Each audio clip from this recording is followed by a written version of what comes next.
मनीषा सिंह आपका स्वागत करती हूँ लिविंग 24 न्यूज में और आप देख रहे हैं आज की स्पेशल ब्यूरो रिपोर्ट के बारे में बताना चाहूँगी। सबा जी ने सब्जेक्ट लिखा है और बहुत ब्यूटीफुली लिखा है।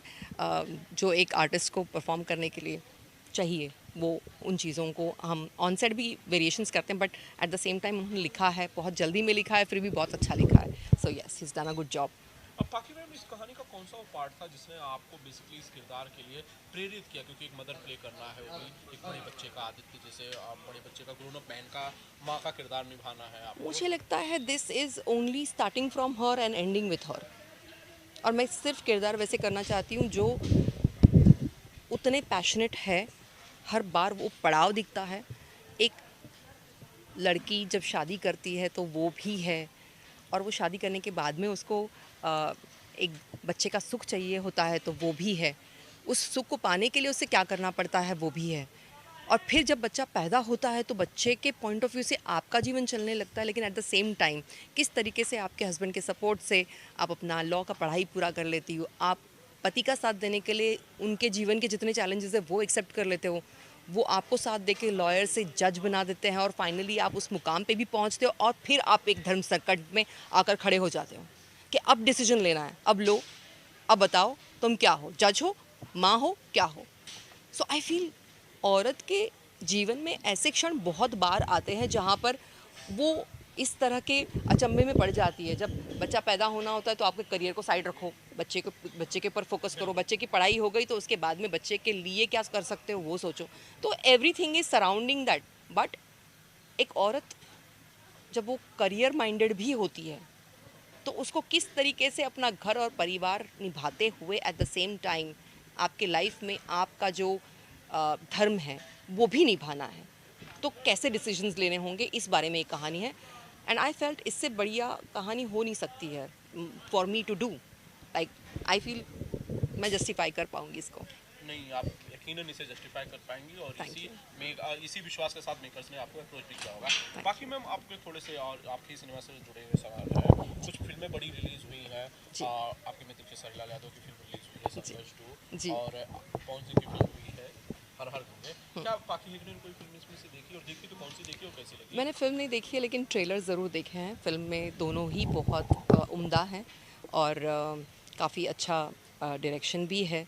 नो डाउट पवन जी है, खेसारी जी है, they are big stars of today. तो उस लायक की और लेवल की और ग्रैंडर की फिल्में बनी हैं, उसमें डायरेक्शन हो या फाइट हो या सिनेमाटोग्राफी हो, everything is very beautiful. Trailer बड़ा प्रॉमिसिंग लगा। So yeah all the best to both the films. Madam, ये कहा जा रहा है कि ये फिल्में भोजपुरी सिनेमा को नेक्स्ट लेवल पे ले जा रही हैं। आपको लगता है ये एक नए ट्रेंड की शुरुआत हो रही है at least? I am sure, because जितना मैंने सुना है हर हर गंगे के बारे में भी, चंदन उपाध्याय जी की फिल्म है, और नो डाउट मैंने वो स्क्रिप्ट भी सुनी थी, मेरे पास भी आई थी, और उसमें जितना किरदार पवन जी का है वो गंगा मैया के ऊपर आधारित है, तो बहुत ही स्ट्रांगली वो प्ले किया होगा उन्होंने भी। I am very sure about that. And it's a very in topic बोल सकते हैं आप कि गंगा सफाई के ऊपर, जो कि आज हमारे प्राइम मिनिस्टर जी नरेंद्र मोदी जी का अभियान भी रहा है। सो आई वुड अप्रिशिएट कि इस तरह की फिल्में बने, लोग देखें, समझें, और सबसे पहले साफ़ सफाई और हाइजीन को समझें। आज कोरोना काल में सब लोगों ने कितना दुख और तकलीफ़ देख लिया है। सो आई फील ये एवरीडे लाइफ में इम्बाइब होना और इनकलकेट होना बहुत ज़रूरी है। So yes, piece of advice. बाकी मैम, आपने एक बात कही कि स्क्रिप्ट आपके पास भी आई थी हर हर गंगे की। क्या आपको अप्रोच किया गया था कोई रोल करने के लिए हर हर गंगे में? Yes, it was approached, but उस टाइम पे मैं मेरा शो कर रही थी Rajjo. So it was not just possible to talk about the film. तो जब पहले ही बात हुई तो मैंने कहा नहीं, मैं ऑलरेडी शो कर रही हूँ, बट टॉपिक मुझे समझ में आ गया था and it sounded very interesting.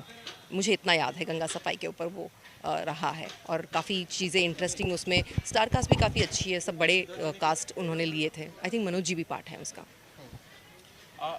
ताकि मैं अब उसको चंदन ने कहा है कि भाई हम इसका पार्ट 2 बनाएंगे, हर हर गंगे पार्ट 2 बनाएंगे। अब अगर आपके पास समय रहा तो आप करेंगे उस फिल्म को? Of course I will hear the script, और मेरे लायक क्या क्या काम होगा वो देखिए। मेरे लिए इम्पॉर्टेंट है कि मैं ऐसे फिल्म का पार्ट बनूं जहां पे मुझे करने के लिए और मेरी ऑडियंस को मुझे देखने की जो चाहत है उसको मुझे दिखाने के लिए कुछ मैटर तो हो। So that's what matters to me. अच्छी स्क्रिप्ट होगी तो ज़रूर करूँगी, और मेरे करने लायक कुछ होगा तो ज़रूर करूँगी.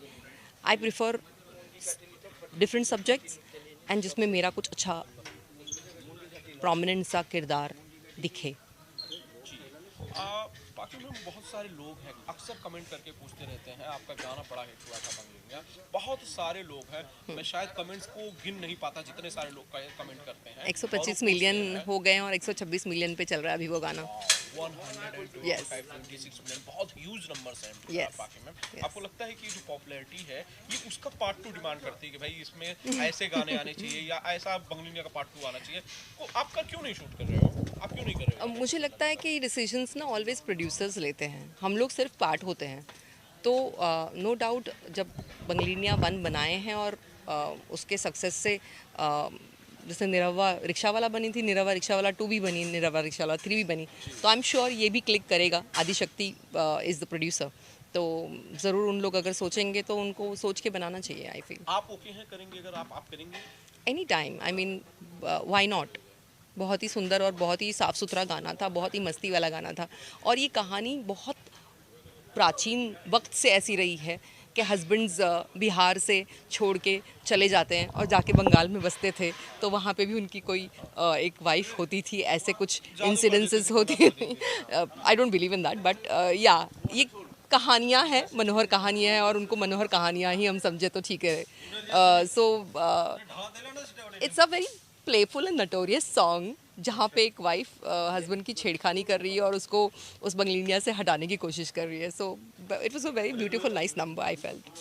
शानदार, बहुत शानदार गाना था और उसका जो पार्ट 2 जब भी बनेगा आप लोगों के साथ बहुत ही ज़्यादा आई एम शानदार श्योर. होगा. बाकी में और कुछ प्रोजेक्ट्स हैं जो आप कर रहे हैं आने वाले टाइम में, अगर आप ऑडियंस अभी के लिए तो मैं इसी प्रोजेक्ट पे ध्यान दे रही हूँ और दूसरी प्रोजेक्ट की बात ऑलरेडी चल रही है. But I would prefer to go slow about movies, because movies भागदौड़ में करो तो अच्छा नहीं लगता. मुझे लगता है कि अभी रज्जो ख़त्म हुआ है और रज्जो के उस फटीक से मैं बाहर निकल रही थी. So I took a break for a good time, और अब जब अच्छी फिल्म ऑफ़र हुई है तो मैंने सोचा कि मुझे इसको करना चाहिए. सो 100% कोई अच्छी फिल्म आएगी, I will be doing it.